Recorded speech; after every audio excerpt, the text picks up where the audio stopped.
This podcast is part of the Pod Syndicate family. For more criminally compelling shows, articles, and conversations, head to wearepodsyndicate.com.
Hello, and welcome to episode 333 of Film Bastards. I don't know. My name is Ian Loring, and as always, I am joined by Becky Foster. Hello, everyone. And Matt Foster. Hello, everybody. Coming up this week, did say on the Patreon that we were going to do about 5 reviews. Life got in the way, it seems, somewhat. We are going to be covering the worst opening on over 3,000 screens of all time in the US this weekend, the Rhythm section. So that's one that everybody's really interested in, obviously. And the Rhythm did not get you. And nice. We're gonna be talking Jay and Silent Bob Reboot. To be fair, he's gone wrong. He's clearly Mark's found got himself bathroom using. Fucking hell, Mark, it wasn't that funny. I'm sorry, mate. He's like cry laughing. All right, just carry on. We'll also catch up with. Fuck's sake, Mark. We'll also catch up on some what we've been watching. Are you two done? Yeah. It's just his face. He looks so pleased with himself. I'm alright now. I'm good now. Sorry, Ian. It's okay. I'm just trying to keep the show on the road. We haven't done any what we've been watching for getting on like 2 months. So there's probably a good chunk to talk about there. So we'll just see how the show goes. So we talked BAFTAs in the Patreon bit. So be a patron if you want to hear that. We are a proud member of the Pod Syndicate family. I will note Pod Syndicate Games launched last night as we record with my video of Mortal Kombat 11 with the new Joker DLC, and there's also me playing as the T-800 in that for a bit. Nice. Yeah, it's Oh, what one's about, Ian? Was it Resident Evil 2? There's still time to go on the Ian shits himself poll. The last time I checked, Resident Evil 2 was comfortably winning, at a canter, I must say. Okay, we got 13 votes so far. I'm going to work this out. Resident Evil 2's got 10. Amnesia has got 2, and The Evil Within has got 1. Outlast with 0. Still got 17 hours to run, but by the time this is up, that poll would have been decided. So I will likely be live streaming Resident Evil 2. I've played a bit of the Claire playthrough. I'm just going to start over again as Leon and see how it goes. Go for it. But yeah, so Pod Syndicate Games, you can look up Pod Syndicate on YouTube and hopefully you should be able to find us there and subscribe and whatnot. That would be nice. The Joker in Mortal Kombat is incredibly fucking violent.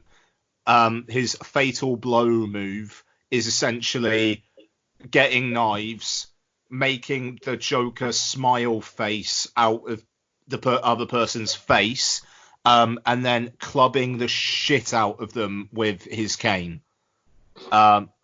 So that's quite something. To be fair, one of the T-800's fatalities is literally running someone over with a motorbike and then just explode shotgunning them. Those games are, I know it's not surprising, but those games are insanely fucking violent. It's impressive how gory they are. There's one where literally, and it's not either of those characters, but it's like he like punches the people and then like a body basically comes out of their like mouth and then just explodes out of them. And it's like, what the fuck? It's an experience, this Mortal Kombat 11. So yeah, YouTube, have a look at that. Should we talk? Let's talk some trailers. We had some Super Bowl ads. Not many full-length trailers. Not many new ones either, was there? Sorry? Not many new ones. Weren't they all just like new trailers for trailers that have already been out? Yeah, yeah. I mean, we had like the reveal that John Krasinski is going to be in the flashback sequence of Quiet Place Part 2. Not that much of a surprise. There was a Bond spot, which, fine. It says, like, the 25th film will change everything. Will it, though? Yeah. I will say, confirmed 180-minute running time. That Bond film is 3 fucking hours long. Jeez. You know, we'll see. We'll see how that goes. I'm really, really looking forward to the next Bond film, but the thought of being in the cinema for 3.5 hours is off-putting. You know, can't imagine just the exhibitors are too happy with that either, because like literally you're gonna have to have about 4 hours between showtimes per screen. Yeah, I already think basically that they've had to essentially tell cinemas to prep for the fact that it's going to be 3 hours long. Yeah. I mean, wow, fair play. Like, I don't know, like if there's a showing at like 4 o'clock and it's like I can just finish work, go to the cinema, and at least I'll be out at like by like 7:30. I've still got most of the evening left. You know, but God, they're gonna have to take up a lot of screens for the amount of showtimes they're gonna be putting on for that. Yes. Rise of Gru TV spot. Very much looking forward to taking lots to see that. Let's have some more minions. Mulan, there was an actual trailer. Mulan looks good. Mulan does look very good, yeah. It looks like the one that's actually a little bit different to the, what is it? But then again, that just could be because I've not seen Mulan. No, I mean... It looks really good. It looks like a film, like, in its own right, rather than just a remake of the same shit. Yeah. And we got a big one. We've got a big one. We do indeed. F9, the Fast Saga. Justice is coming, and so is John Cena. I'm very, very, very, very worried that they're going to take things too seriously. I don't know. There is a bit at the end of the trailer where he literally drives a car off a cliff and just gets it hooked on something. And you know that scene is going to be absolutely badass.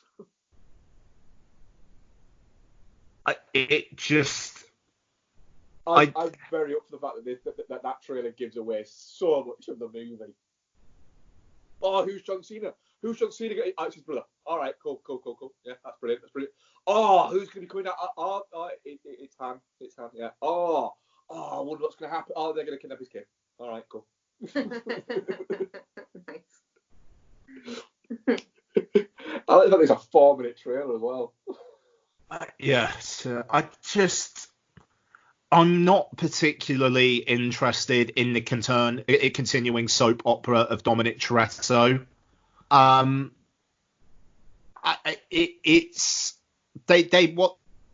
What they did smart with Fast Five was really increase the ensemble. I mean, obviously they brought in The Rock, and then they've kind of built on that. With this, I don't know. I've got a feeling. I mean, the fact that Han is back makes no sense whatsoever. But let's go with it. I kind of hope he's John Cena in disguise. That would be something. It's them making John Cena his brother. It's a bit like. How? What? Huh? And then we haven't even touched on Charlize Theron's mad fucking hair. Madder than the other one she was in where she had dreads. Yeah, it's weirder than that. Yeah. To be fair, she looked like a Rasta in the last one. This is an improvement. I don't know. I do like the fact that it looks like an old school. Like she's got a fucking mo from the Three Stooges. I even have to find a picture of this now. Yeah, all the way through it, I was just thinking, do you know what? I'm fine with this because I want stupidity and I want things to not make sense in a Fast and Furious movie. Yeah. Yeah. So with the Han thing, I hope they go really simple, as in he just comes out and they go, "Oh, but you were dead." He goes, "I mean, did anyone actually see me die?" He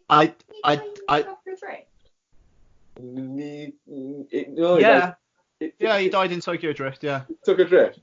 Yeah.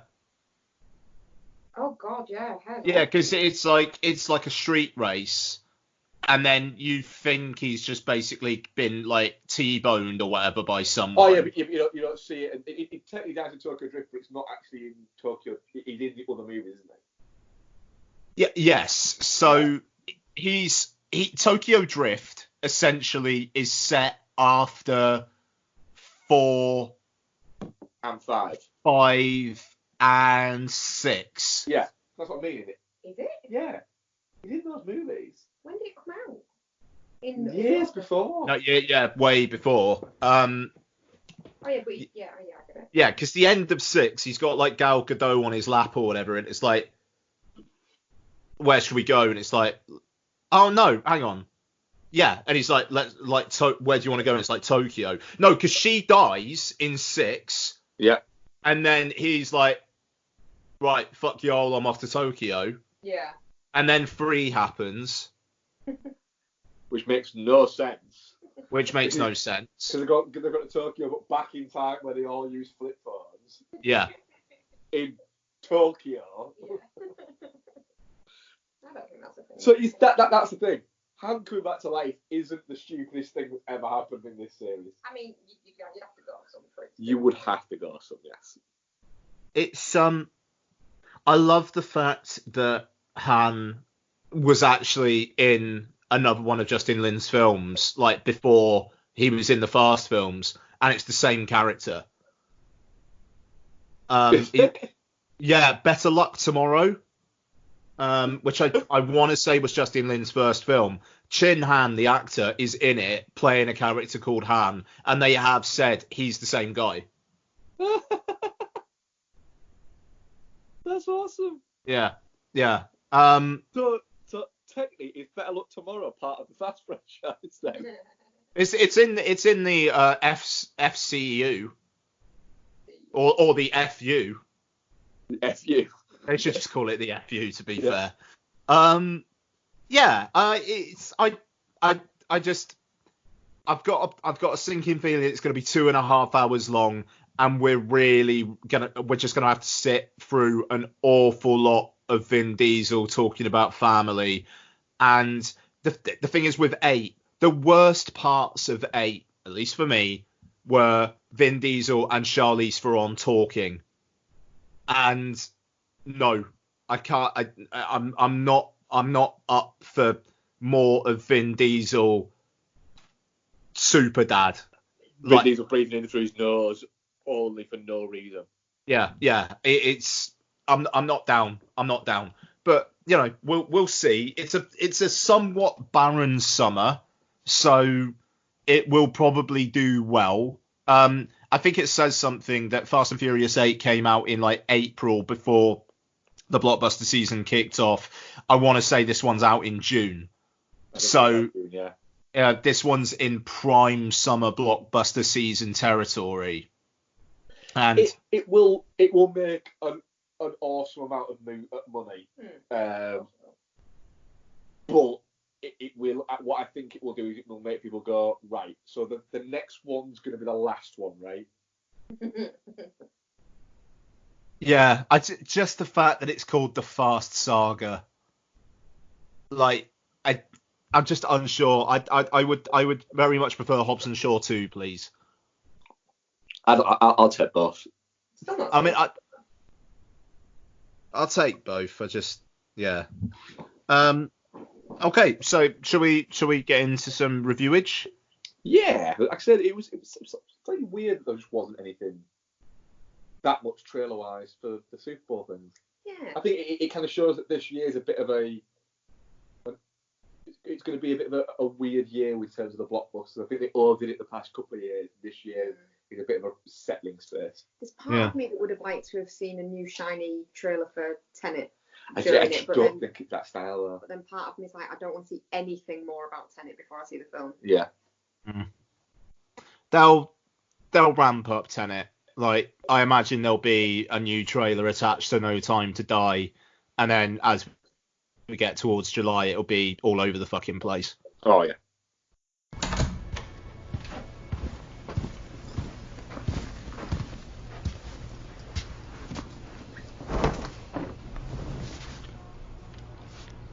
Guy, the security's tight. No gun will get through, not the way you're going in. Wish as hell. He owns a penthouse on Central Park West, not his family home. A mistress. All girls. Gas him first, square in the face, okay? Are you listening? When he goes down, cut his throat. You go in deep, you go in hard, ear to ear. Gas him first, or you won't manage, and wait until you're undressed. You got a better idea? I don't have a worse one. Speaking of No Time to Die, the producers of the Bond films, with the most boring fucking company logo you've ever seen, you notice that at the start of the rhythm section? Yeah. It's literally just white text on black, Eon Productions. Come on now. It's literally it's the definition of, we want it to look good, stylish, but I only want to spend £1. Yeah, just bizarre. But yeah, the rhythm section, directed by Reed Morano, who I believe directed quite a bit of The Handmaid's Tale, starring Blake Lively, Jude Law, Sterling K. Brown, and others, and is the story of Blake Lively's character Stephanie, whose family is killed in what was thought to be a plane crash, but actually turned out to be like a terrorism incident, which was covered up. And she discovers this and is trained by Jude Law to take the perpetrators down. Essentially, that's about it, isn't it? Yeah, because they have, just very quickly, they have pitched this, haven't they, as from the director of The Handmaid's Tale. Mm. No, Right. I think it's more. They've pitched it more as from the team that brings you James Bond. Well, I've seen a few bits about that. I just look. Do you know how many episodes there have been of The Handmaid's Tale so far? 46. Do you know how many Reed Morano has directed? 3. 46. 3. Oh, is it 3? 3. It's 3. Was one of them the pilot though? Like, it's just that person feels really, really connected to The Handmaid's Tale.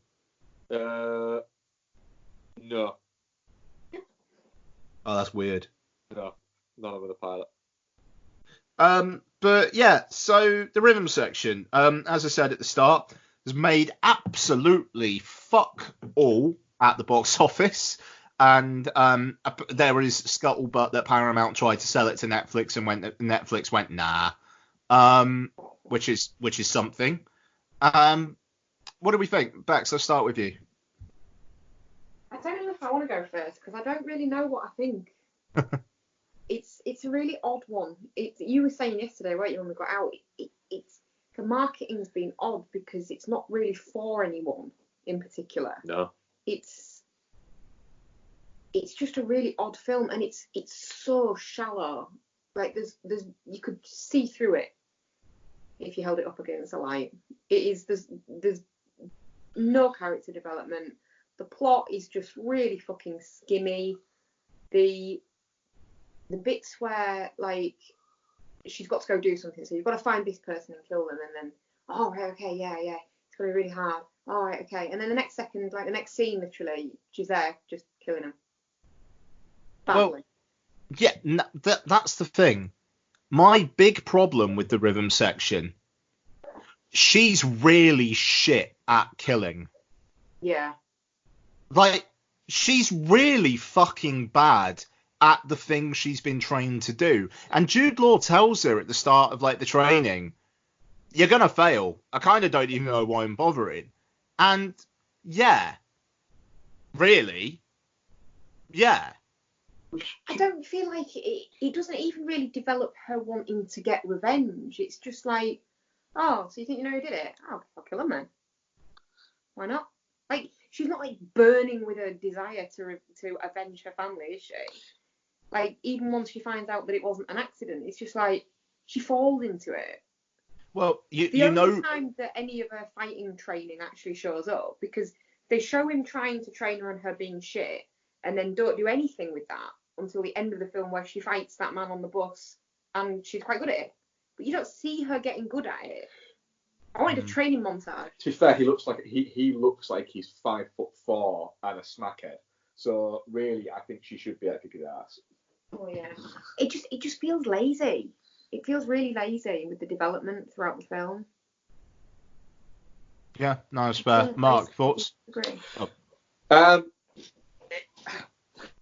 Thing is, after it, I said we were talking about after as well, Bex, and I said it felt.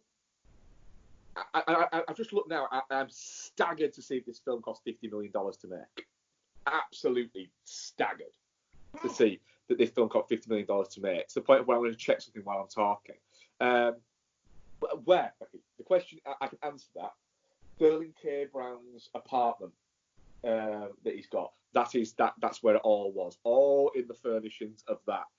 This movie cost double the amount to make than John Wick. Right? Yeah, that's mental. Right. So, and I'm not being mean here because I'm not against Blake Lively, but it contains no real huge stars. You know, Blake Lively is well known, but she can't sell a movie. Jude Law is very happy to do this now in movies. And Sterling K. Brown is noticeable as an actor, but again doesn't sell a movie. Yeah. There, it doesn't look that good. I did look at it. I wonder what else Morales made, because it seems really badly made.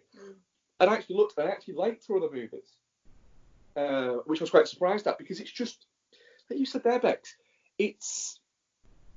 there's no peril within it. No.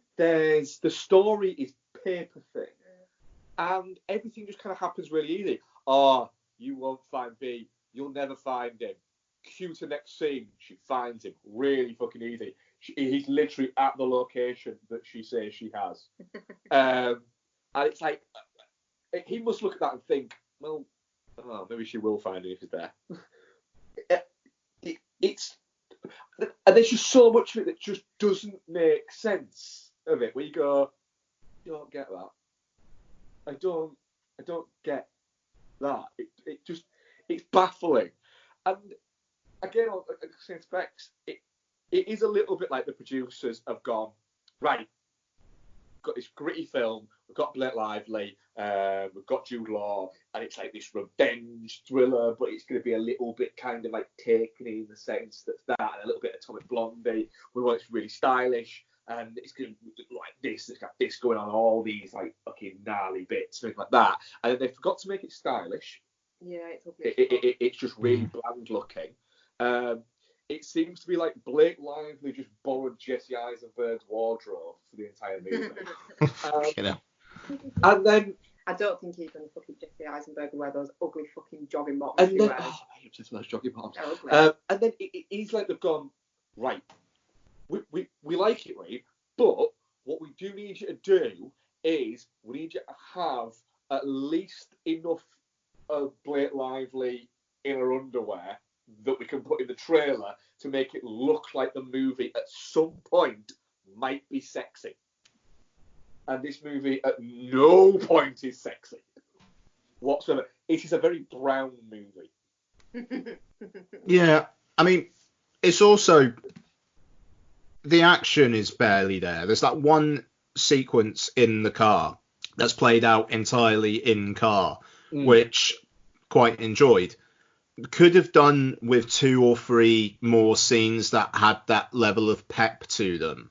But the thing is, the minute she gets in the car, you kind of go, oh, I wonder what's going to happen now. Is somebody going to ram her? Only if we had some kind of training for that happening earlier. Yeah. Yeah, it's a very, very nothing film. Yeah. It is, isn't it? It's so insubstantial. Yeah, it is. It like the opening, it's literally 10-15 minutes of her being miserable as shit with flashbacks of her parents. Is that not the entire film? I turned around and said, you know, I wasn't not enjoying the movie, and I wasn't not interested in the movie, but about maybe just about halfway, maybe 2/3 the way through it, I thought to myself, when another kind of flashbacky imagery of her with her mother and it all being floaty and bits like that, I started thinking, do you know what? I might actually just go now, because I'm done with seeing this, and it's just irking me every time it comes up. What, the one with her mother weirdly stroking her eyebrows? I didn't notice the eyebrow stroking. It was just white fucking noise to me by that point. It's a film that seems so confused about what it actually wants to be that by the end, I had no fucking idea what Blake Lively was going to go off and do next, and not in I wonder what she was going to do next. It's like the film has not been clear enough in telling me whether she is now going to continue this life of ass kickery or just go back to being a smacker. Yeah, or being middle class. And the only indication you get as to the feeling of it is that song choice, where it's like, it's a badass cover of Where Did You Sleep Last Night? And it's like, right, so she's going to go off and be a badass then, is she? Because that song is guitar-y. But even that there, it's like, there's no development at all with her character. Like you were saying, I think, Becky, I was supposed to go on that trip, but I didn't. Why? You think? Why? Like, but why? Why? Why didn't go? Just didn't go. I didn't want to. So, It wasn't because I couldn't. I didn't want to. Didn't want to? No, it wasn't because I couldn't. I just didn't. I just didn't. All right. Well, that's not enough. But why didn't you? What?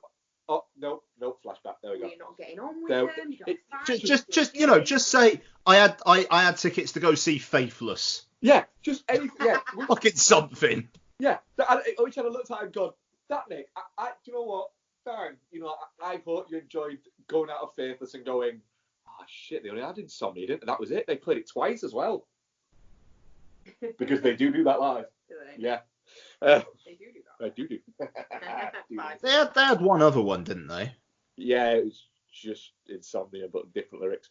But yeah, it's even like you say at the end, you're thinking, oh, what is she going to go and just continue doing all this badassery? Because if she does, she's getting killed really quickly. Yeah. Like, well, did she get a 1.8 million? Is she just going to go for? I think she would have got a 1.8 million. It all got quite complicated after that, didn't it? It did, and then yeah. she had to go straight off and kill someone else. Did she actually have the moment where she could go and get the suitcase full of money, and has she got that money? The other thing there, Sterling K. Brown clearly doesn't think that she's Petra. No. He doesn't believe her that she's Petra at all. But then just out of curiosity, just kind of gives her the information anyway, just on the promise that she'll get 200 grand for him. Because there's something I'm thinking, and she's got a phone in her hand, and what is it? He said it's 200 grand. Then all of a sudden he gives it, I'm thinking, oh, she must have transferred in the money or something like that. But we can't see it. That's fairly clever. Because you just look down at her phone at that point, you think, right, all right. No, later on she goes, oh, there's that 200 grand I owe you. That's not 50 quid, is it? It's 200,000 pounds. Well, that's the thing. There feels like there's 20 minutes missing where she's done other contracts for him to earn his trust, and now they just almost have this kind of slightly sexual business relationship where she's like, oh, here, by the way, is that 200 grand I owe you? Yeah, but even the ending where it's going, where it's not all that build, because the score is all over the fucking place. Any movie that when they go to Scotland starts bringing in Highland music, it's like, oh, for God's sake, really? But then also that one song from Once Upon a Time in Hollywood during the car bit. Yeah, it's all over the place. And it stops. And then she does that admittedly quite funny thing where he's like, right, enjoy your walk home. And then she releases the handbrake of his car. And then she's like, you too. And then that song just starts again. Yeah, it's badly edited. Yeah. But and they're going, and it is, they're going, music's booming up, and it's oh, and then the film kind of goes, oh, it was him. And you watch it going, yeah, we know. Yeah, of course. Just stabs me in the back with an injection. It's like that's boring. And then I'm thinking no, what would be more interesting now is if it was actually Jude Law. Yeah, that would have been that. Yeah, but he hasn't been in the film for about the last half hour or so, and lead off with that. Yeah, why the fuck? Because to be fair, because when did she? So she realised when he sent her to get the bomb maker. Yeah. Yeah. And when did she shag him? Well, that's ambiguous, isn't it? I think it was maybe afterwards. Yeah, it feels like a film that has been messed with an awful lot, and they just kind of splooged it out. Yeah, it does. It does. It feels like a film where everyone's got on board, and then when they started making it, everyone's kind of quickly realised, oh, it just isn't working. The magic just isn't happening. Yeah, and I mean, it's cool to see Blake Lively doing something like this. I always have fun with Jude Law being a slightly dodgy mentor, like Sterling K. Brown. I fucking love that guy's vibe. I love his vibe of he's a great presence.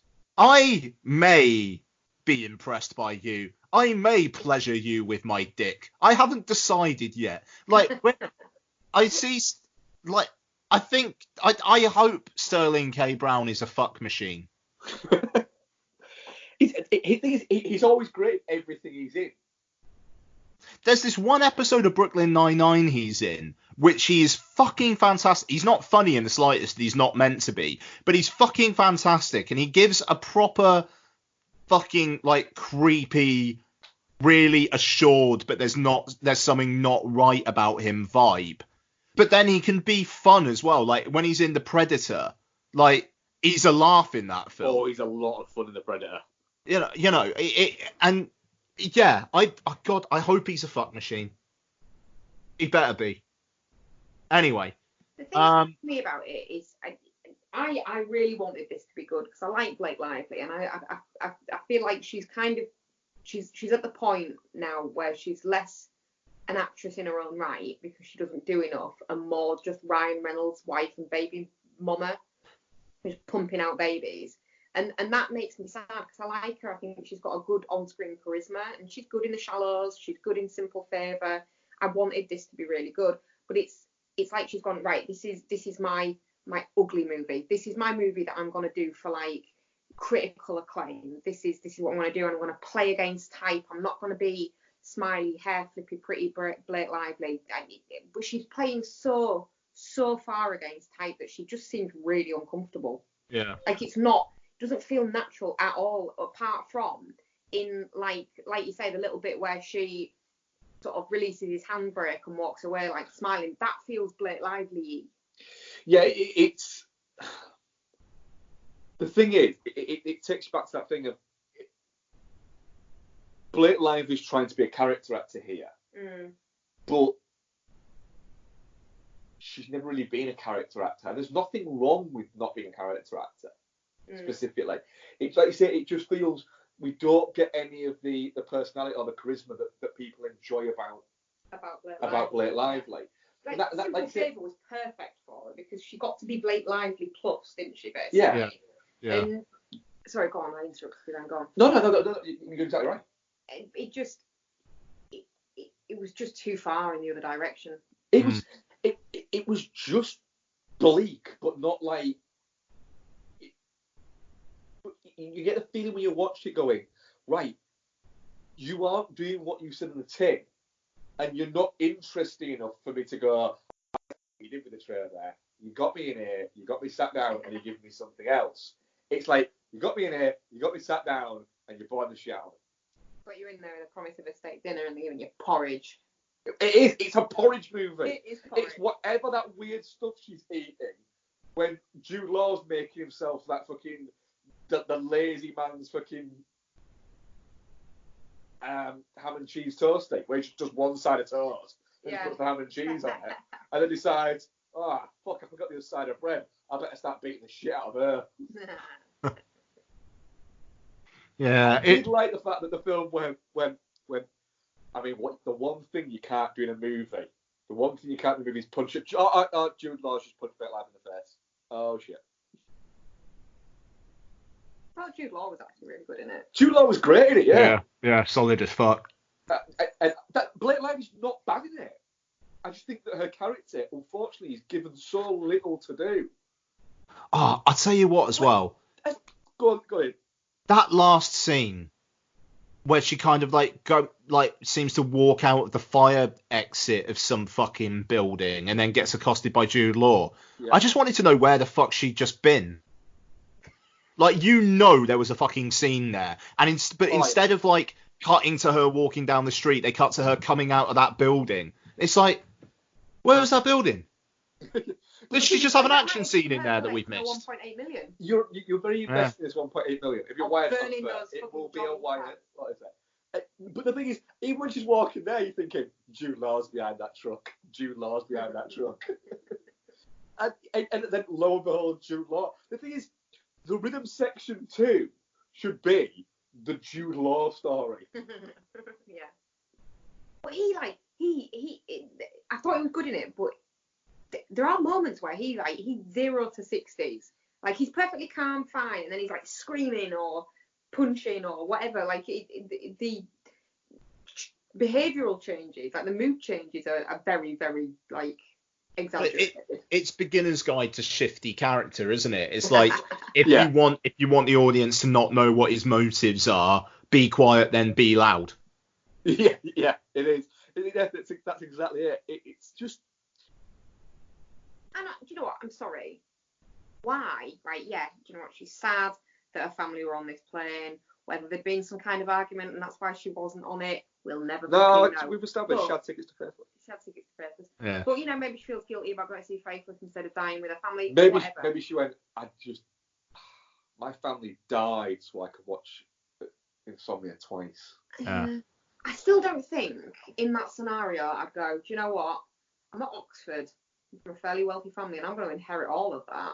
Nah, prostitution and smack, that's where I'm going to go. I did then think, so did she spend all of her money Oh, on it's her smack? inheritance. Or is Still the inheritance still sat there? Yeah. She's got a 1.8 million maybe to add to it. Yeah. Because she doesn't need to give him 200 grand. That's not even 1.8 million. Oh, it's 2 Because she million won't have him 200 grand because he's dead. Yeah. So it's 2 million. She- And all the what is it? I don't think they'd let her go back to Oxford though. I reckon they would if she had 2 million quid. I don't know how much money she's got from the inheritance. Yeah. Because she hadn't smacked all that up. She did not smack that bitch up. Nice. You know, she would have been getting some money from prostituting. Well, I think she was spending that on Skag. Yeah, but I'm saying like she wouldn't necessarily have needed to subsidise with her inheritance money. No, That house might just be sat mothballed. Well, I did think at one point that she's going to go back to like the end bit, you know, where she goes to show the newspapers to the lady whose son it was that was there. I did think, before we notice it's that house, is she going back to her home and she's going to open it and we're going to basically get, is this going to be some kind of badass assassin Lara Croft kind of deal? Fuck, that could have been fun. Well, that would have been more fun, right? But no, she just goes to that, what is it, who were way too easy, but also way too difficult to convince. Like, she went about that meeting with that guy really, really wrong. Why'd she pull a fucking gun on him? Why'd she pull a gun? Well, because to be fair, it was probably the only way that she was gonna be able to make him listen before they kind of got into the comp. Okay, all right. You knock on the door, right? Don't just break in. Immediately, that puts an element of mistrust. That's it. Kind of Knock on the door and they go, who are you? And she goes, I knew Proctor and I've got information for you. Yeah. And they go, all right, and then tell him who you are. I'm in the same position as you. I want revenge for my family, like you want revenge for your son. I can do it for you, but I need you to bankroll me. Would have been much better than breaking in. I'm part of Proctor's team. You're bankrolling Proctor. Now you continue to bankroll me. Don't point a fucking gun at him and go, I want some money. Then he just feels like he's getting robbed. Okay, fair enough. You seem to feel very strongly about this, Mark. So I will defer to you, sir. She just makes the wrong decisions all the way through. Totally fair. Yeah, she does. I told you, she makes the wrong decisions all the way through. You look at her, right? She goes to her hairdresser and she looks at a picture of like a hairstyle, and then you think, she's gonna get rid of the ugly wig. You know, we're gonna get someone that looks a little bit more like what everyone expects Blake Lively to look like. No, she comes out with fucking Bob Dylan's hair. What's that about? I didn't notice it was the bob cut. Yeah, it is, isn't it? Yes. Really upset me. That. Full Dylan. She did go full Dylan, yeah. She had a full Dylan Jesse Eisenberg's wardrobe. What a fucking ugly wardrobe. Like, it is like she's gone, right, no, right, this is my ugly movie. I'm not wearing skinny jeans at any point. Like, if you're a smacker living in London, you aren't wearing that. You're wearing fucking skinny jeans and a ratchet hoodie. If you're a smacker in London, you're not wearing skinny jeans, you are wearing jog pants and a hoodie. And that's what she's wearing. It's just... And they're probably burgundy. Those were like... Burgundy. They were like red, bright red. Like a green jacket. Oh, costuming was horrible in this movie. She did like that hat, though, that teal hat. She was very, very keen for that hat. Yeah, the teal hat. The only bit of colour in the entire movie is that teal hat. And the red joggers. I don't think they were that red there. Teal hat. That's what it should have been called. Does she keep it on when she goes swimming as well? She puts it on to go swimming. It's not a swimming cap, Blake. It's wool. It'll weigh you down. That bit, I don't even get that bit. You can either continue running or you can swim there. And she decides to swim. I can't swim. I'll die. Right? But then she just gets in. And fine, I'll swim. I'll swim. I will put everything that I have in this, strap it to me, so it weighs even more, and go out in that freezing water. I feel like we've talked about the rhythm section longer than anyone has ever talked about the rhythm section, including those involved in the filming of the rhythm section. Yeah, I really wanted this to be good, Mm. and it's not. And I'm kind of upset. I'm touching cloth on it. I think the performances are decent enough that they get you through it. I'm touching cloth, that's the thing.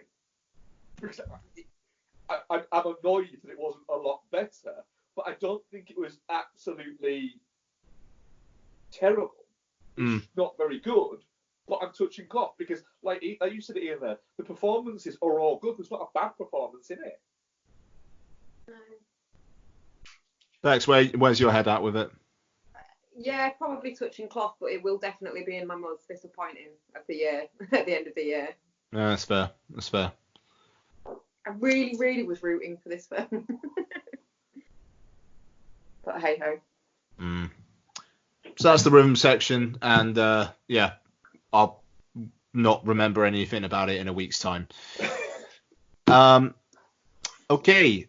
That's the thing though. I don't know whether I'm actually shit on it because there is no way I could, in good conscience, even vaguely recommend someone go see this movie. I think you might have typed yourself into a shit then. I think I have, yeah. Yeah, I think you have as well.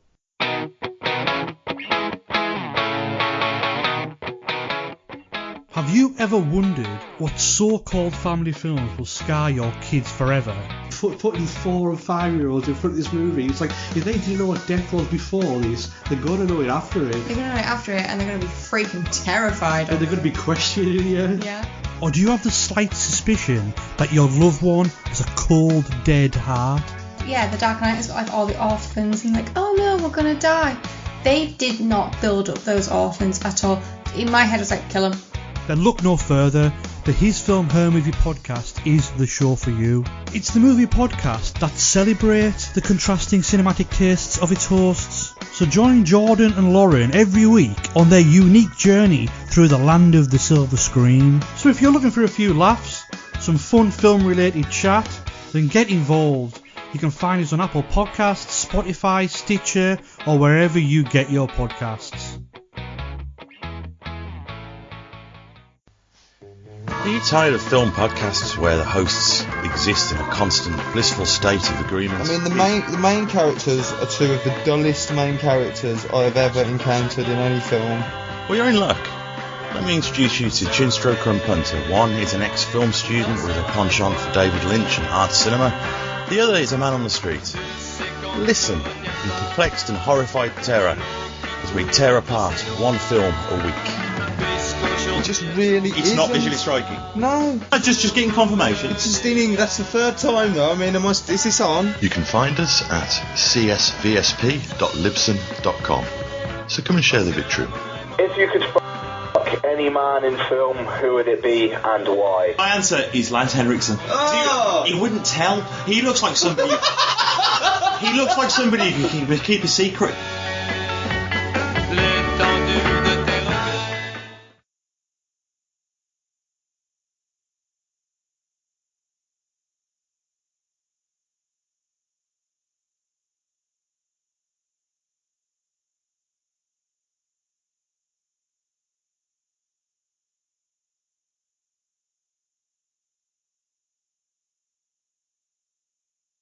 A reboot, boys, is when Hollywood wants to make a lot of money without the hassle of creating a new movie. So they take an old movie and change just enough to make you pay for the same shit all over again. Those greedy fucking animals. Oh, it's insidious. They take a flick you loved as a kid and add youth and diversity to it. For example, name the movie where a robot has secret plans that could help the good guys beat the bad guys and their leader in a black mask by blowing up a giant ray gun in space. Star Wars. No. The Force Awakens. See, now that's what you call a reboot.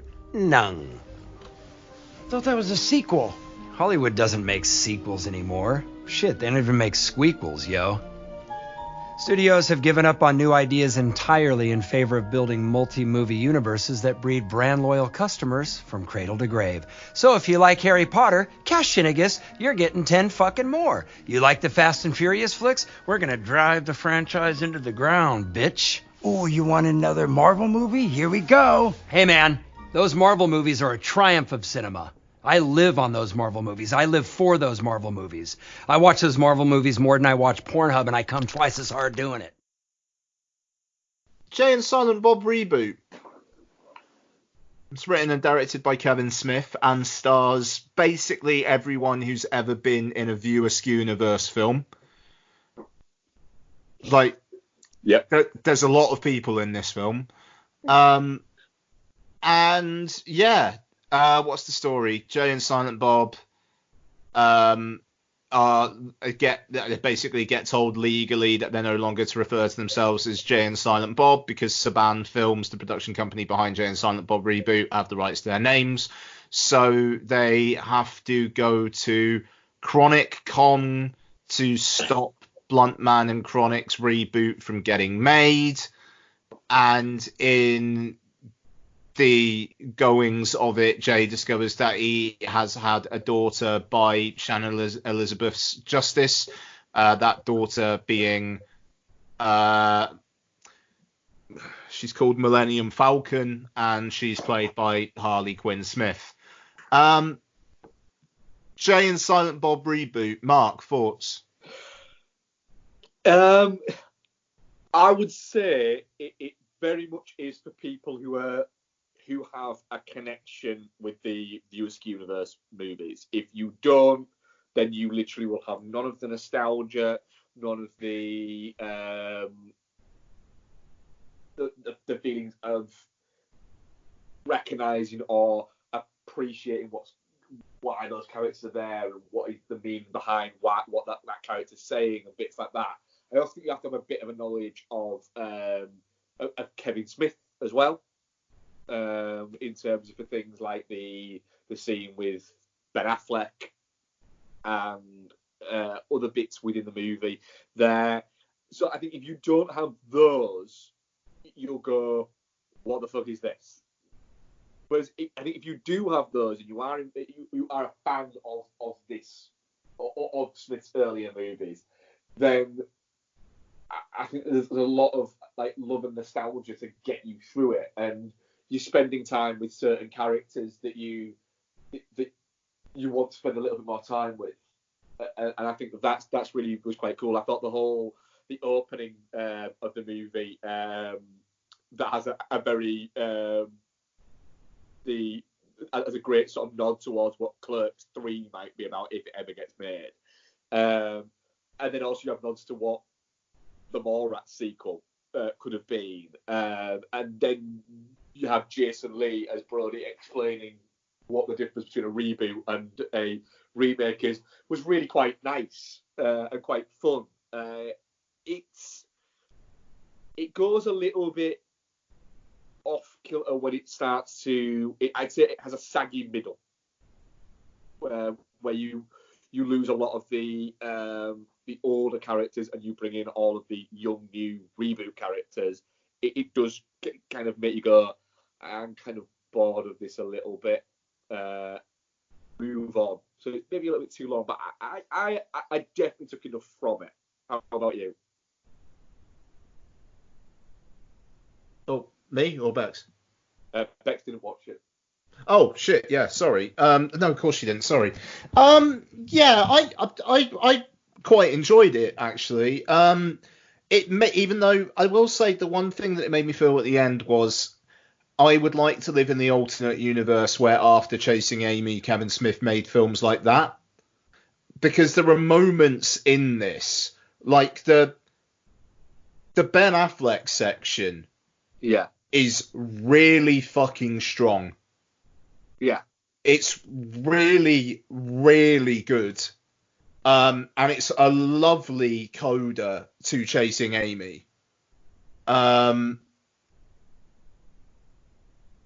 And it's weird that you've got that also in a film that's got everything else that's in it. I mean, the Matt Damon bit, it's just like, that felt like just a deleted scene that they just shoved in there because it was Matt Damon. Like, that was bizarre. It literally feels like Matt Damon recorded that himself Yeah. Like setting up the camera himself and doing that.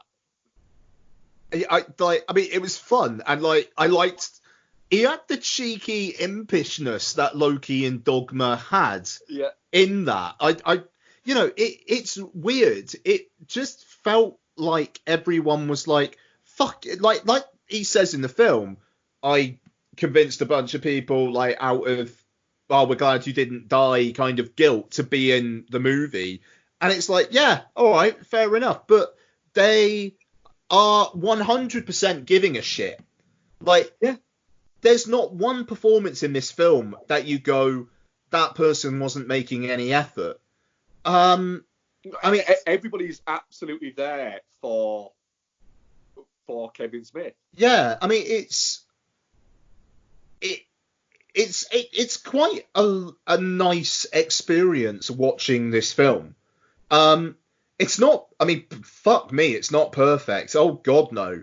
But it's nice to see Jason Mewes. He remains funny. Like, just when he's going off on one, few can do just kind of like, just that odd stone, like aggressive stoner vibe that Jason Mewes can do. And it's like, did I like the Silence of the Lambs recall bit at the beginning? Yes, I did. Yeah. You know, like it's the guy's reaction to it. Yeah. He's got no dick. He has got a dick. It's just tucked in between. Yeah. I like that bit. I liked the Jason Lee bit enough.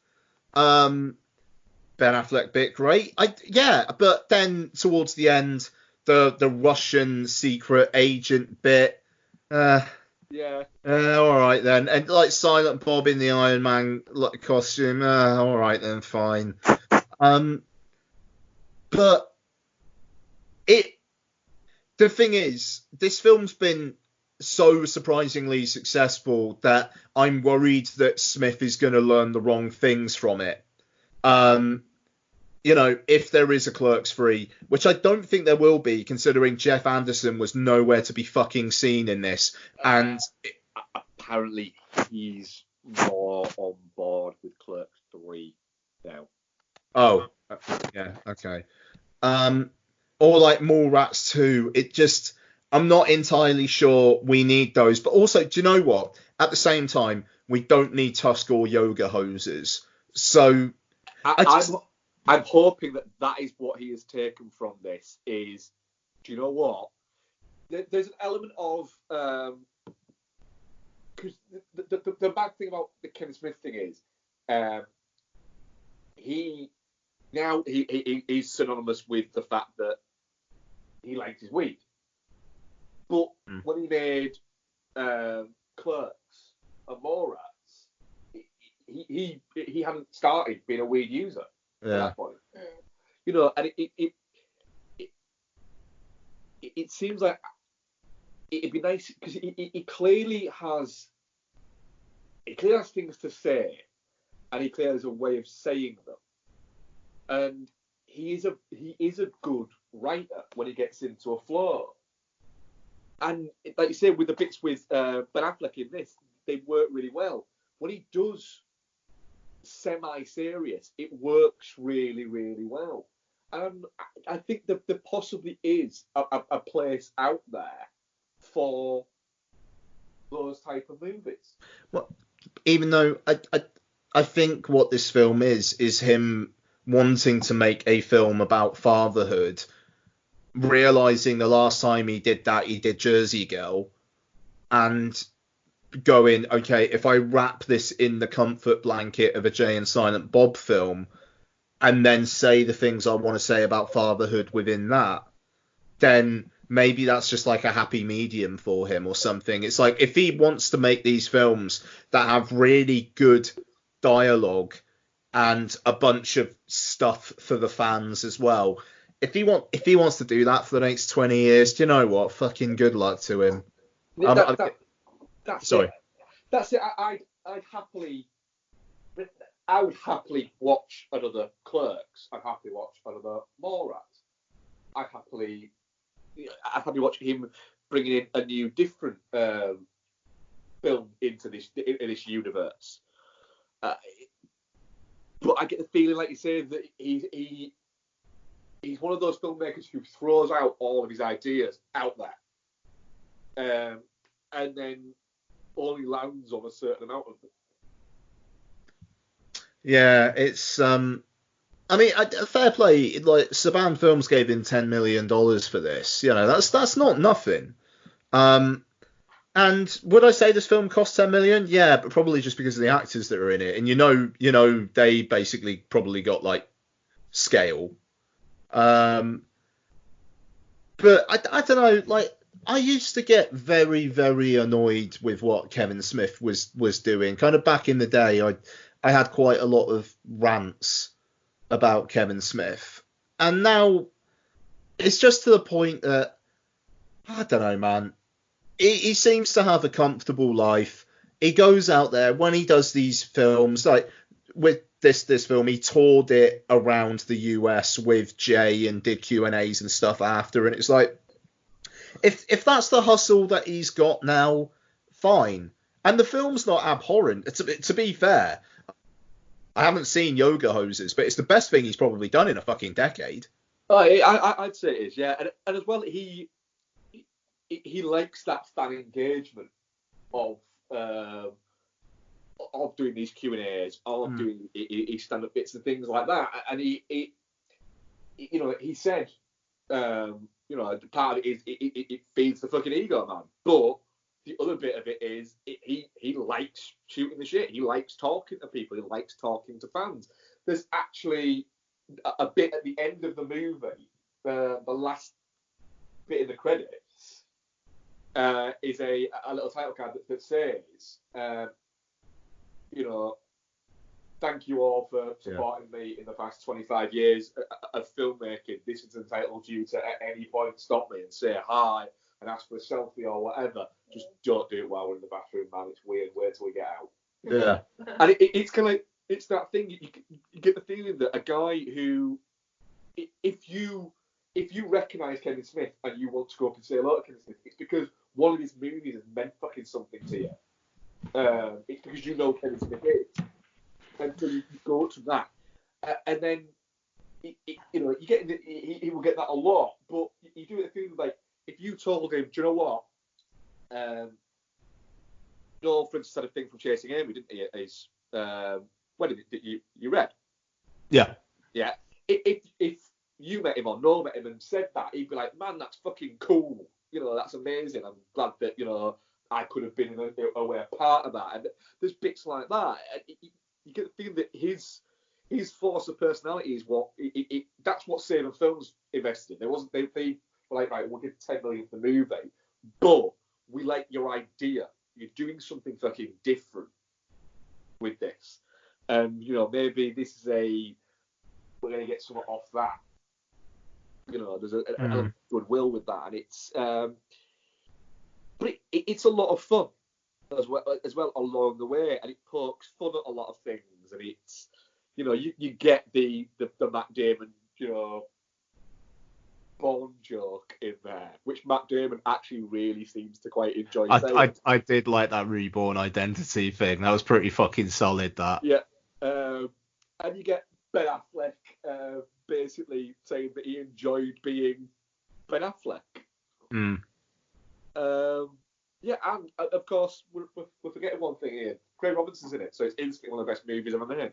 Yeah, that's true. I did like him and Justin Long.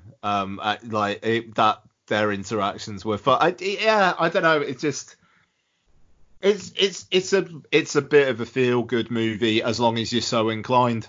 Yeah, that's exactly it. It's that is exactly what I'd agree with that. It's just if you're going into this going, oh, I don't know if I'm going to enjoy this, you're not going to enjoy it. You're just not. Yeah. But if you go into it going, oh, I'm looking forward to sort of seeing if this person crops up, if this person crops up, they might crop up, but you're going to enjoy it. Yep, totally. It's definitely not shit for me. It was a really pleasant surprise. Yeah. Yeah, I really enjoyed it, and mean, Jay Silent Bob is probably the Kevin Smith movie of the Fewest Universe ones that I go back to the least. But I could certainly see myself going back to this. And the Stan Lee bit at the end was really sweet. Yeah, it was. It was.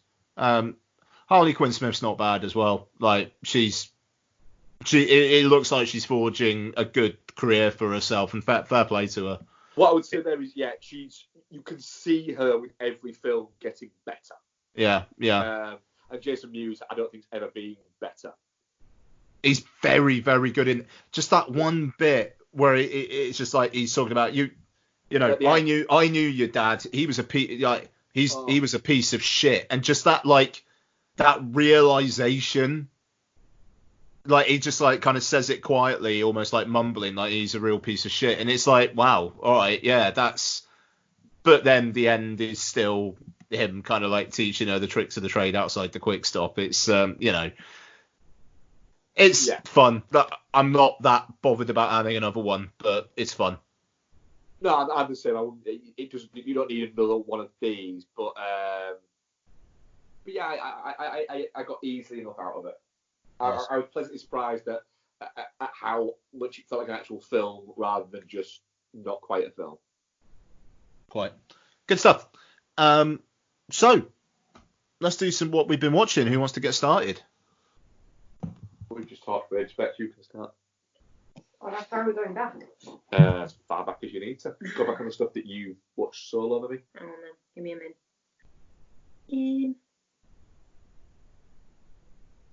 Ooh. Okay, so we watched that. I watched that. I rewatched Us. Okay, nice. How'd that go? I still find it quite disappointing, to be honest, from what I expected or hoped it would be to what it actually was. Like, it's good and it's interesting, but I don't know, it's not as creepy as the trailer made out it was going to be. It just gets going and then it just doesn't stop. Yeah. I'm in no way saying it's a bad film. It's not. It's a very good film. I just wish it had. It felt like it was missing some element that it needed to be scarier, creepier. A bit toothless. Yeah. Which is weird because it's very violent. Yeah, it is. But violent doesn't equal scary or creepy. It's just violent. It's just violent, yeah. So yeah, I watched Ring after we went to see the Grudge remake. Yeah. Nice. Because I wanted to get back into the Japanese horror. It's really fucking good, is Ring. Yeah, it is. I think as well, it's not the film that. It's not the film you kind of expect it to be, really. Like, even if you've watched it, you kind of go, oh yeah, Ring, that's really scary. And a lot of what stays with you is the scary bits, like a bit of a coming out of the TV and stuff like that. It's actually like, it's a really good like mystery that they're trying to solve what happened, and all that kind of jazz. So I think Ring 2 is a bit, I need to rewatch that. I haven't done that yet, but I think Ring 2 is a bit more all-out horror. Yeah. And it's a bit more formulaic from what I remember. But yeah, Ring is actually a really solid movie. Have you seen Ring Zero? No. I've seen Ring and Ring 2, but I've never done Ring Zero. That would be a really strong recommend. It's about like how it all starts and everything. It's about Sadako. What about her like shooting the video and like how she had to fire the original director?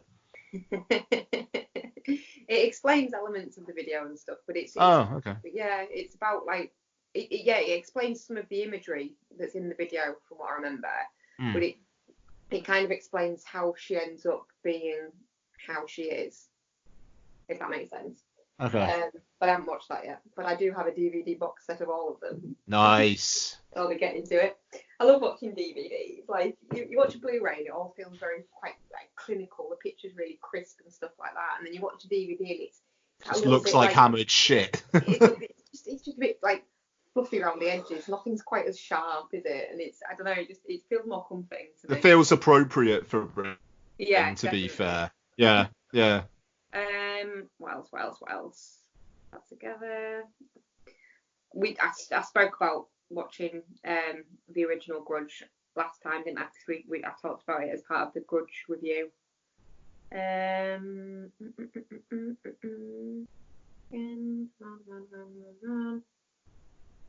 God, I'm going really far back now. Oh, me and Isabel started a rewatch of all the Resident Evil movies. Nice. So we've watched 4 of them so far. They're just really fucking solid movies. I think because I'd played Biohazard, but I'd not really played any of the other games really when I last watched them through with her.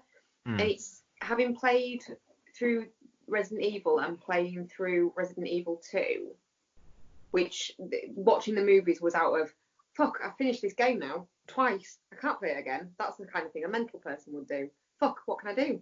I need a fix. So I watch the movies.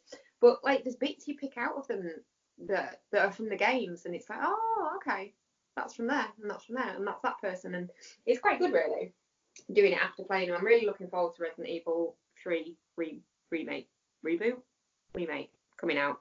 Yeah. I watched The Kid Who Would Be King. What'd you think of that? Which watch that? The 28th of December. Oh, fair enough. It's a fucking mixed bag, is that film? Yeah.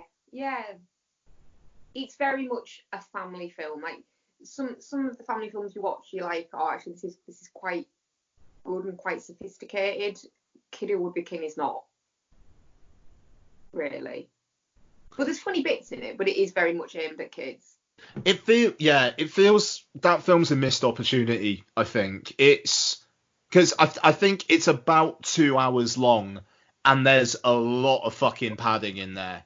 Yeah, it's baggy as fuck, isn't it? Yeah. Like if that thing was 90 minutes long, it feels like, you know, cut some of the shit out with the older kids. Like there's a turn about 2/3 of the way through, or maybe halfway through, where the older kids kind of like fuck off again, and it's like they're like the guy's like a dickhead to Andy Serkis's kid, and then they have a bit of a falling out, and then Andy Serkis's kid is like looking for his dad, and there's just stuff there that you could trim back and have a more lean film. But then, you know, towards the end where it's like the school fighting the demons and stuff, it's quite fun. Yeah, it is, yeah.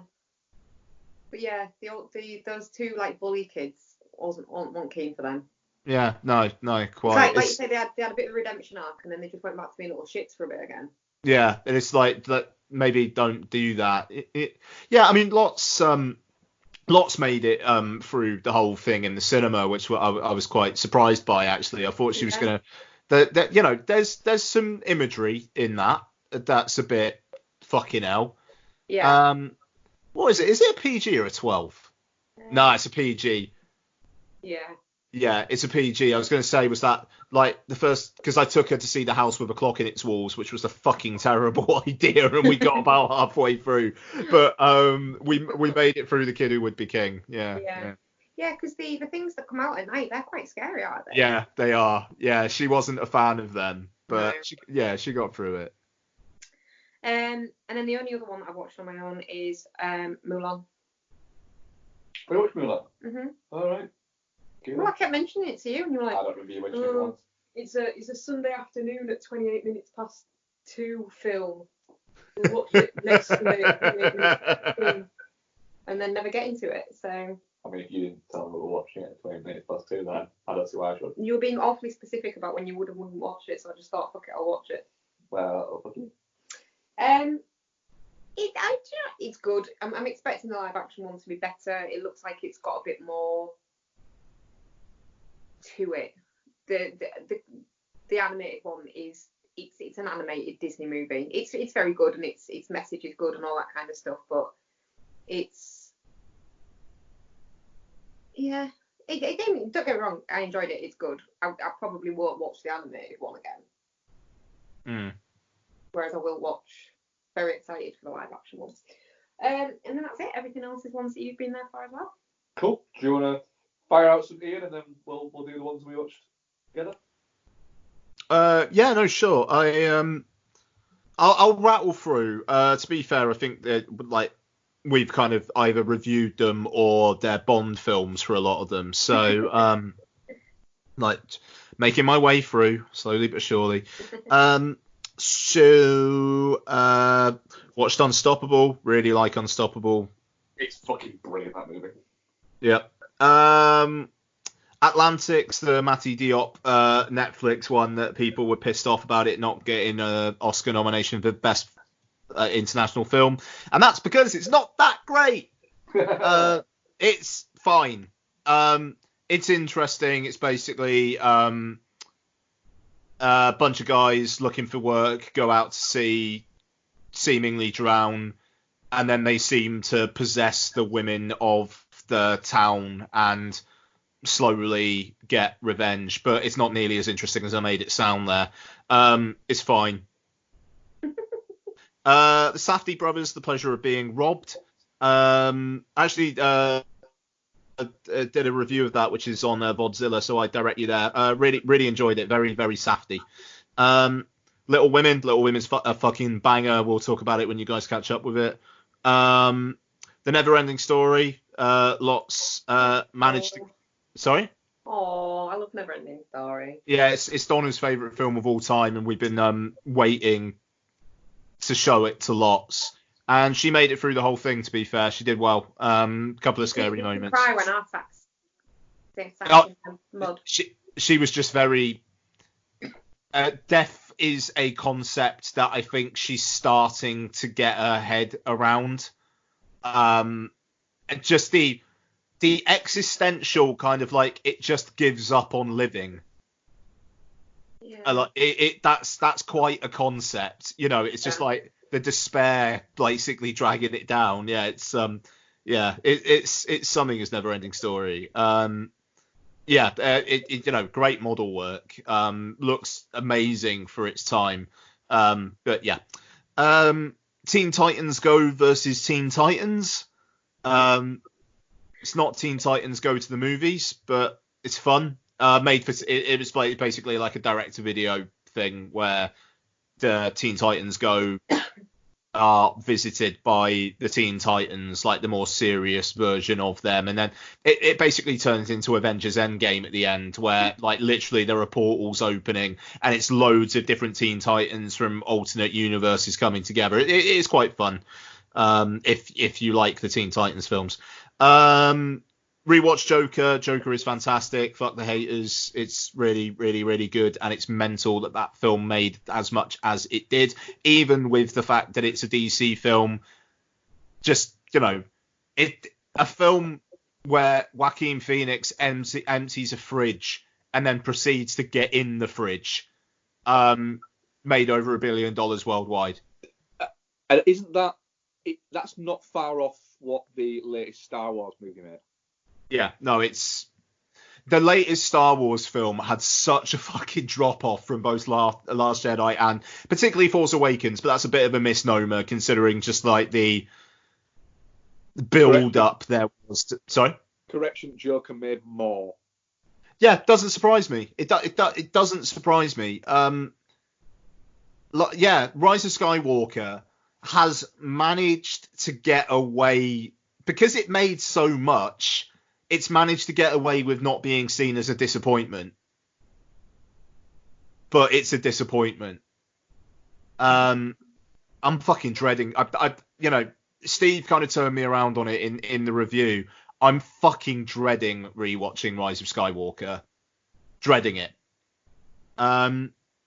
Anyway. The latest one? Yeah. I really liked it on rewatch. Yeah, it still annoys. I know Steve made a really good argument for it, but it still annoys me that Palpatine is in it because there is fucking no inference whatsoever in Force Awakens or Last Jedi that Palpatine is going to be behind everything. There's none. So there you go. Steve, sorry. So the two I'll focus on. Doolittle. Yes.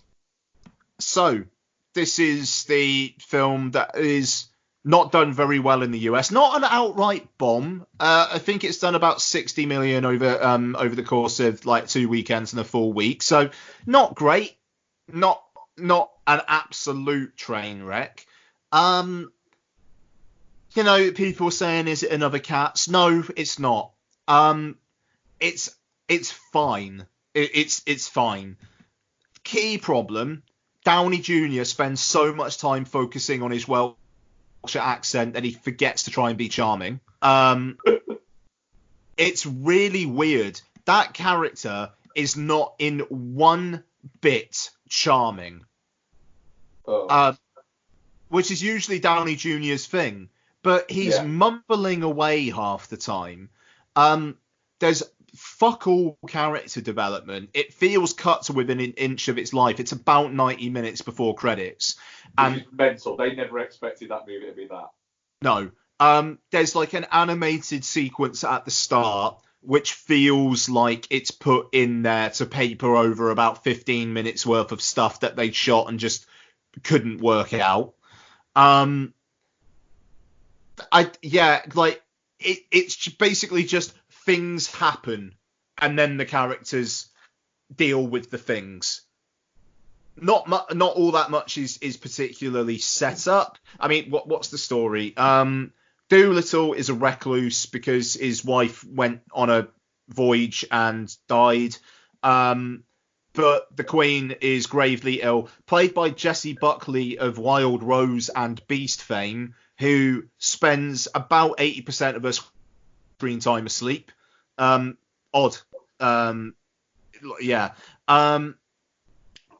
She's gravely ill, and he is tasked with finding a mythical or seemingly mythical fruit that could save her. Michael Sheen is the hammy bastard who actually wants the Queen dead and is sent to try and kill Doolittle or stop Doolittle. But the action when it's there is fine. It's bright. It's colourful. You know, lots had a decent time with it, and it's not aggressively shit. It's fine. It just, that film costs too much to be fine. And it's disappointing that Downey Jr. does that with this film. Like, he's a character who can talk to animals. Be fun. Have moments when you've got a twinkle in your eye. Because there's fuck all. Sorry, go on. I'm not seeing it, but if what you're saying like there's no charisma to it. It's like, well, then why have Downey Jr. in that role? Yeah, I mean, I honestly, I think if he just didn't concentrate on the accent, just do a generic English accent. You know, I mean, it's fun that he's Welsh. You know, being where I live, that's it. It's quite fun watching him go like over by here. No, that was terrible. God, I've lived in Wales for like a long time. You went very black country there. No, yeah, I know. I didn't mean it either. Hello, Barry. Hello, Barry. I'm just trying to get it. No, it's gone. It's gone. Over by here. No, it's gone. But that's the thing. I'm concentrating on that and having to concentrate really hard. And I'm not saying I'm fucking Downey Jr. or anything, but it's like, if it's an accent that is so alien to your usual accent, I mean, for degree of difficulty, Welsh is pretty up there. And he sounds all right, but he's mumbling. And mumbling Downey Jr. and quite low energy Downey Jr. is not fun Downey Jr. No. It isn't. John Cena voices a polar bear and he's 10 times more charming. Is he the polar bear that wears the hat? Yeah. And he's all right. He's all right. Kumail Nanjiani as an ostrich, sure. What does Craig Robinson voice? Oh, was he the fucking? Hang about. Was he the fly? Or no? Who was the? Hang about. No, I feel like I'm missing a trick here.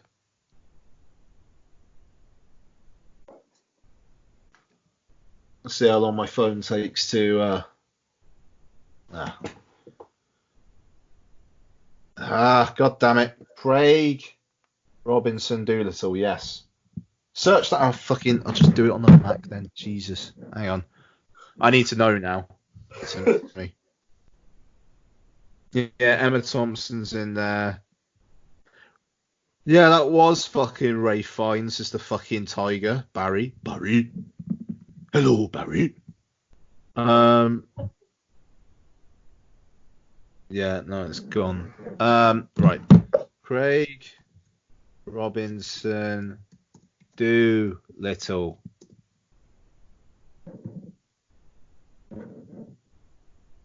Yeah, he is Kevin the squirrel. Yeah. He's quite good. But again, kind of a sign of things being cut. The young apprentice of Doolittle shoots a squirrel, and then he takes it to Doolittle to be healed. And then the squirrel swears vengeance against the boy. So every now and then you get these scenes of like Craig Robinson basically talking about how he wants revenge on the boy, but you never follow up on that. And I'd like to see that. I want to see some scenes where a squirrel tries to murder a teenage boy. Yeah, I would prefer to watch that than what it sounds like Doolittle was. Yeah. It's but like I say, it's not a train wreck. It's just not great. It does feel like a bit of a fucking folly, and I hope Robert Downey Jr. actually remembers to try and be charming next time round. Anyway, last one for me, The Lighthouse. New film from Robert Eggers, writer-director of The Witch. Basically a two-hander between Robert Pattinson and Willem Dafoe. They play guys who have been assigned to look after a lighthouse for 4 weeks. They both have secrets, and they come out in amongst a load of alcohol and resentment. Willem Dafoe's previous partner at the lighthouse went mad, starting to think that he could see stuff in the lighthouse light. Oh, hello, Lottie. You going to bed? All right, hug. Hug. All right. Love you. See you in the morning. Okay. Sorry about that. And he thinks there's mermaids and stuff, and then Robert Pattinson starts seeing this stuff. I find the thought of seagull killing incredibly erotic. So The Lighthouse is basically Boner Jams 2020. It's fine. It's like Doolittle. About the only way it's similar to Doolittle, to be fair. The thing is, there comes a point in this film where it's just like, yeah, there's a fucking weird image. Cool. All right. Oh, there's another one. Yeah, all right. And by the end, it's like, I'm kind of interested in what's happening and whether it's all in people's heads or not. And then there's a bit of an answer, and then it ends. Defoe and Pattinson, perfectly decent. It just felt like a lot of wanking and not a lot of cum. just edging in a ruined orgasm. Yeah. I was pretty disappointed, to be fair. It was in my top 5 most anticipated at the end of 2018. Yeah. Based on what I thought of The Witch, and I really, really rate The Witch, and I would like to live deliciously. Black Phillip, call me. But with this, it's just two guys going nutty in a lighthouse, and it's kind of fun in moments, but when Eggers is just like, yeah, let's have some fucking weird imagery and it's all black and white and 4:3, yeah. And my tolerance for it I kind of ran out of patience with it, to be honest. So that's The Lighthouse. I do have one other that I almost forgot. Go on. So I finished today Miss Americana, the new Netflix Taylor Swift documentary. Oh yeah. I really liked it. And I don't think just because I have a predilection towards Taylor Swift. It's interesting. It's a film which basically says, hey, you know what? If Taylor Swift is a little bit shitty sometimes, fair enough. That's basically it. It's a story of how this girl who basically just wanted to make other people like happy. You know, and it's like she did her songs and she tried to make an impression of people and she just wanted to be told she was good. When the Kanye West "I'ma Let You Finish" thing happened, it basically just set her on this course for the next decade of this kind of like almost like self-loathing and wanting to be loved, and then when being rejected, kind of getting into a depression spiral. And it's just like, do you know what? Fair enough. Like, I don't think I'd ever really seen the whole footage of Kanye West, like, basically steaming in and just straight up, like, saying Beyonce's video is one of the best of all time.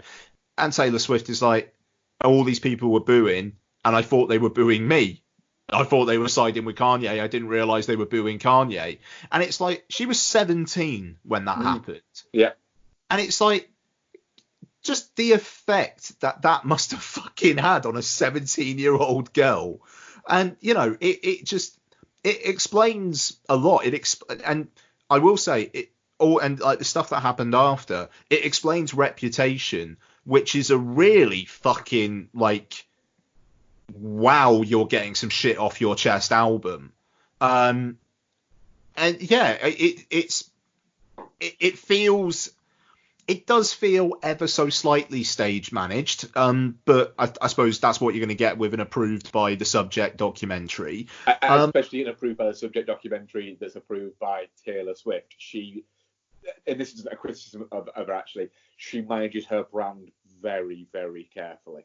No, absolutely. But by the end, it's interesting, like the whole kind of like her coming out and basically like supporting the Democrat representative in the midterm elections in 2018, like the kind of the journey to her doing that, where it was like, I didn't think people needed to know my opinion, and then realizing that, you know what, no, I'm not gonna stand back and let this a person who's running for Senate who goes against bills designed to protect women from domestic violence and goes against bills basically saying that gay people should have equal rights. And it's like, no, I am going to say something. And there's some really interesting stuff where her people are basically saying, do not fucking do this. Don't do a Dixie Chicks.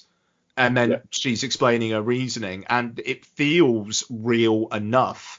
And there's an arc for her here where it goes from a girl who just wanted to make people happy with her music to a girl who kind of realizes the power she has and wants to use it for things that she cares about. And that's fair enough. You know, I thought it was a really well done bit of work. It's not at all critical of her in the slightest, but to be fair, an awful lot of pop culture has been really fucking critical of Taylor Swift for a long time now. Let her fucking say her piece. Yeah, I'm actually quite looking forward to watching it, to be honest. It's good. It's an hour 25 minutes long as well. You know, it packs a lot into its runtime. Yeah, I really liked it. Cool. Yep, that's me. We've got a couple more, haven't we, Bex? Yes. We rewatched Cliffhanger, didn't we? Nice. We rewatched it last Wednesday. I didn't love that one. Oh, fuck you.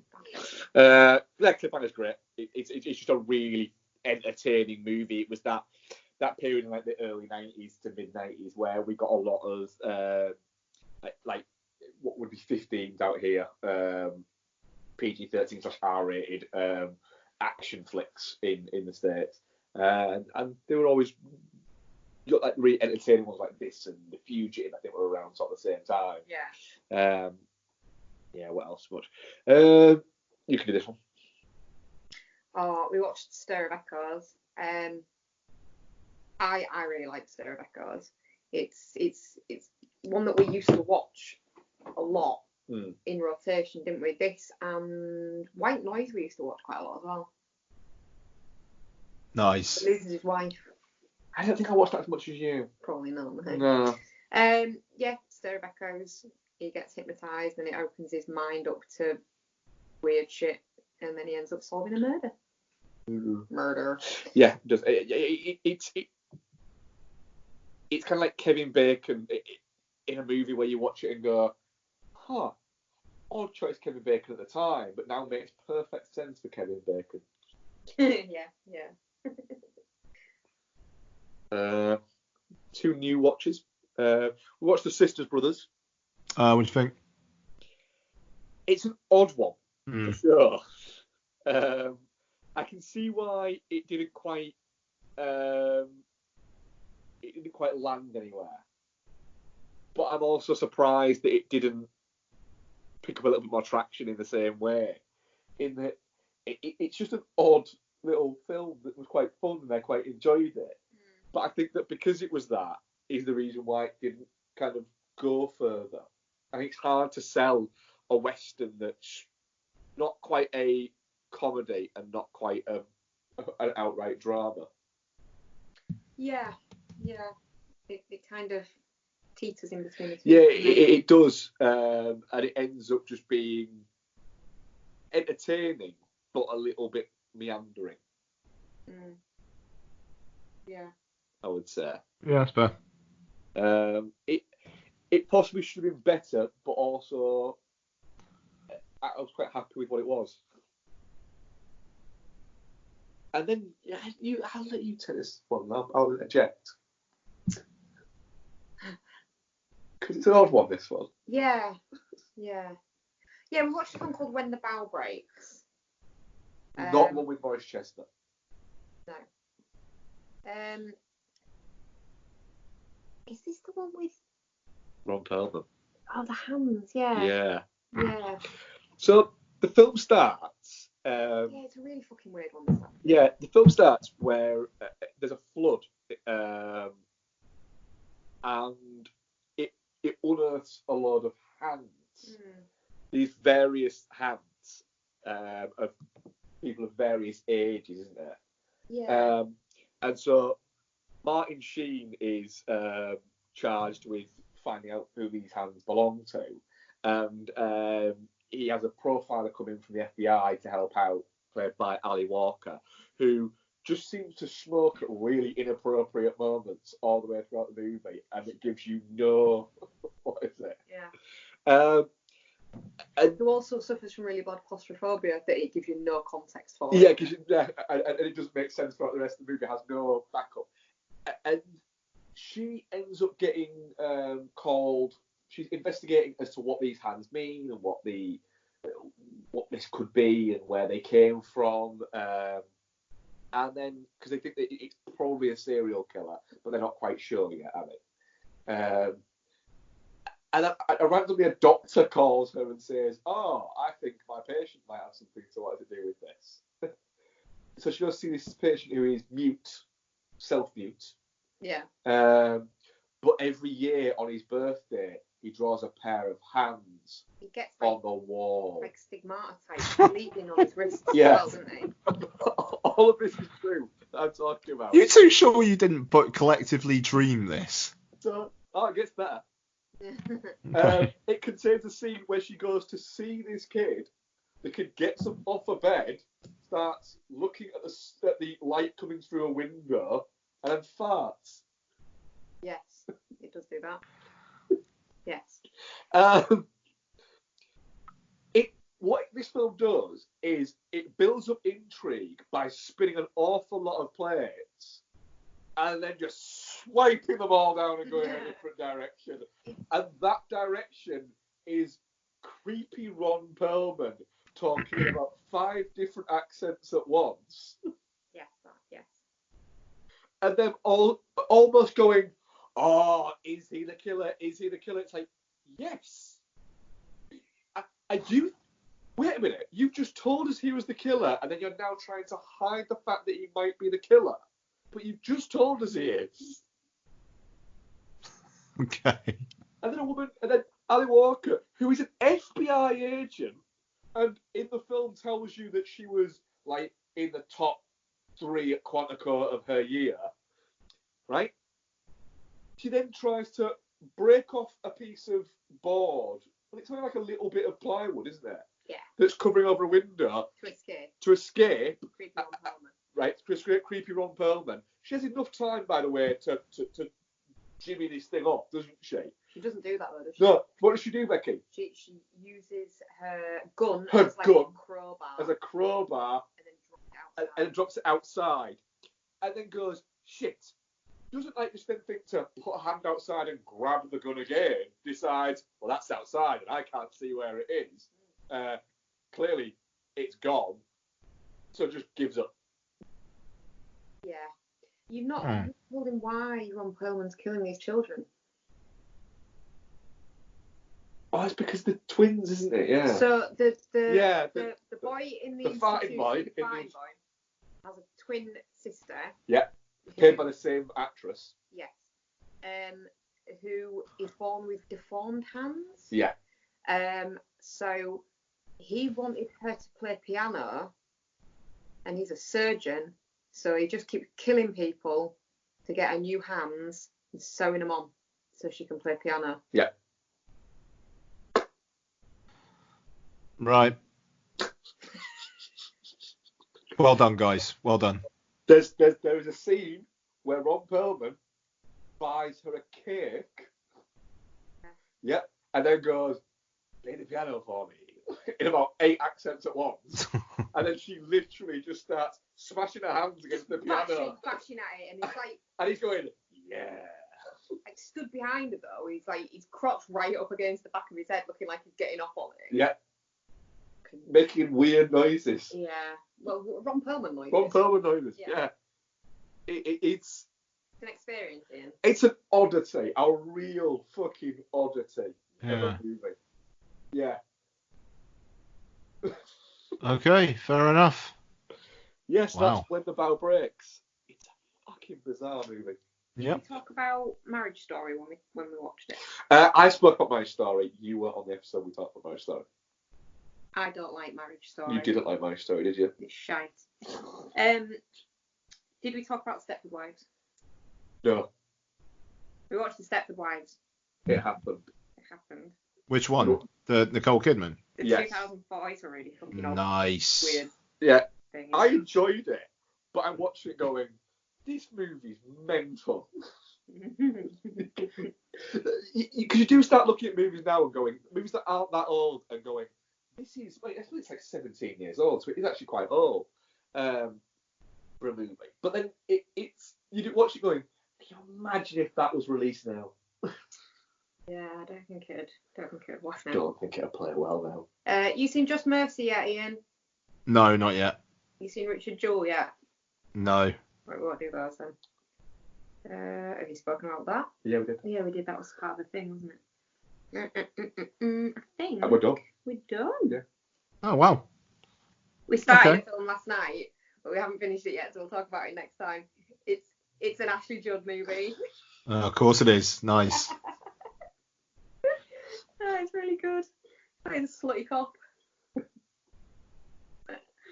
Well, I look forward to that. Yeah. So, we put out a question, and we had one response, and the same person had a question for us. So, a question. Rick J. Kidd, by any chance? It is indeed. Good man. Yeah. If you could reboot any movie, which would you choose? And he said John Carter. The first one was good and just didn't get the audience it deserved. You, sir, are correct. Yeah. And his question: after being reminded of FX and FX2, where Brian Brown's movie special effects wizard became embroiled in police undercover ops gone wrong, what other unusual professions would you like to see the star of the thriller use their expertise in to solve crime?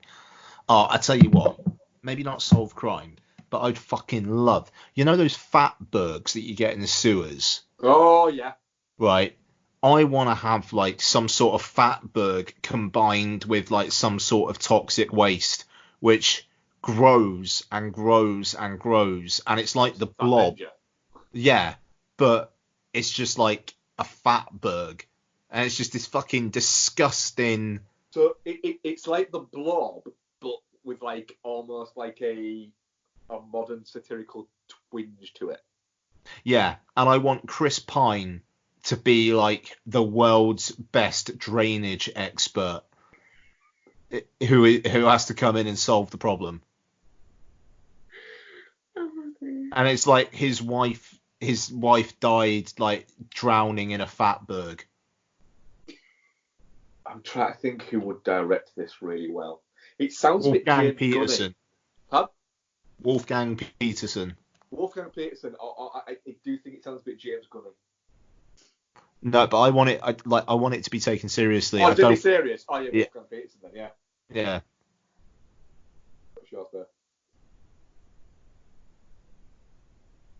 I don't know, come back to me. Okay, it worked out well. There's only one of us. What's mine? A mute rug weaver who knows something about a crime but they can't speak, so they weave it into a rug. That sounds fucking incredible. That's fucking amazing, that. Can it be directed by the guy who directed The Snowman? I think it might be directed by the person who did When the Bow Breaks. I think it's there. Maybe. But yes, Ian, it absolutely could. Just what if the rug? But if the rug weaver like read the rug and it just said, "Mr. Police, you had all the clues." Like, just...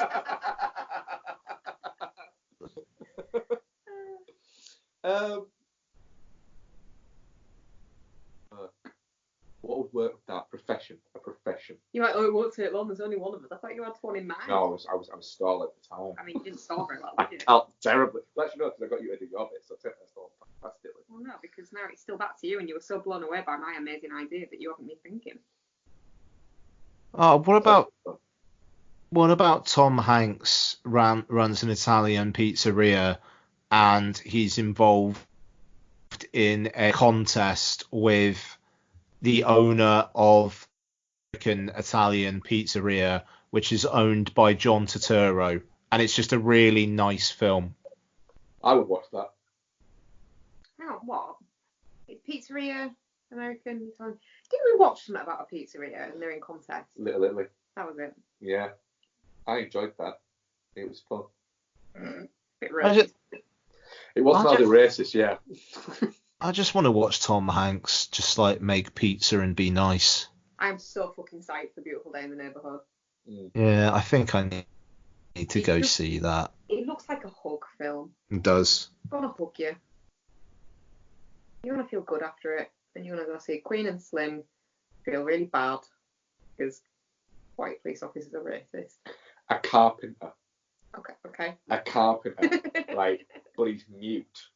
Can't have mute. But he saw a crime, right? So all he can do is whittle the scenes. Basically my idea. Mate, that's you've done fucked up there, Mark. You dickhead. Think of your own thing. A dog groomer, and he saw a crime. Actually, but he can't to be fair, speak, so he shaves it. Dog groomer was my first one. Shapes it into the dog. The dog groomer, right? And the dog saw a crime, but he's also a bit of a dog whisperer because he spent loads of time with these dogs, so he has to get the dog to somehow reveal the details of the Is crime. the dog played by Craig Robinson? I mean, it could be sold. It could be mentally voiced by Craig Robinson. Yeah, that'll do. I want Craig Robinson as a dog, dressed as a dog, but all he's doing is it's just Craig Robinson, but his t-shirt has a picture of the dog that he is. It's not done properly like in Russell Crowe. No, it's just Craig Robinson in a t-shirt, and the dog's on there, and that's it. So you've ruined it now. My idea was good. My idea is Craig Robinson in it, though, so my idea is instantly better. I think I won with my rug weaver. What about What about a story about a hot tub repairman who turns the hot tub into a time machine, and he's not the focus of the movie. He's played by Chevy Chase. I'd actually watch a movie about him. I would watch character repairman in what is it? Hot Time Machine. But I would watch any of the Hot Tea Universe movies. So Hot Tea Universe. Yeah. Wow. I don't think that's a thing though. It's not a thing, sadly, yet. Give it time. So that will do it for this week. Thank you very much for listening, folks. Next week is Oscarbation, I should think, and we'll be reviewing Birds of Prey, and if we can all get to it in time, Underwater. We won't do a Beautiful Day in the Neighborhood. We'll chat about it. Yeah, I'm not going to get to everything. Just take it off work again. Fucking wish. But yeah, we will do a patron pick. We'll pick the next patron one next week. I don't think it's Oscars. I don't think we've got enough to be doing. I think. But yeah, I'm gonna let Mark and Becky have some food. So say goodbye, guys. Goodbye. Podsyndicate.com. Go there, get some Chin Stroker versus Punter, his film, her movie. What's on tap? Entertainment Landfill, Beyond the Neon. I think that's it. Check out the YouTube channel, and we will speak to you guys next week. Goodbye. When are you starting Resident Evil 2? I've already got it. Yeah, I'll be streaming that probably tomorrow night or Wednesday, assuming it wins. So yeah. I'm gonna set up loads of fake accounts and go vote for it. Oh, fuck you. It's winning. Yeah, it's winning comfortably. I'm so excited to watch Ian walking around that fucking police station getting stalked by Mr. X. I'm really not looking forward to that at all. You just run away. Honestly, just run away. Okay. That's good advice. Right, guys, I'll let you get some food. Go on. Goodbye. Right. Cheers, guys. Bye.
podcast is part of the Pod Syndicate family. For more criminally compelling shows, articles, and conversations, head to wearepodsyndicate.com.